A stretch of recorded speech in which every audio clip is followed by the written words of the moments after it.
ng Land Transportation Office para ho sa mga motorista na mag-a-apply ng driver's license nang hindi na ho kayo pupunta sa tanggapan at makahikayat pa ho kayo ng mga fixer.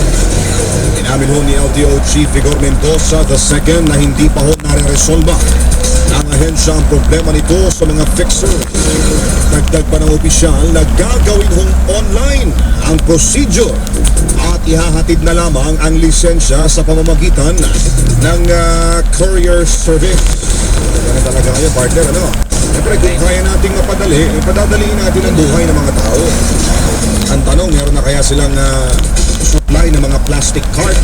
Ay, naging problema nila nung una eh. Tagal-tagal rin naging problema yan. Correct. Hinikayat din ng opisyal ang publiko na direktahong i-report kung meron ho kayong mga makikita na mga fixer sa website.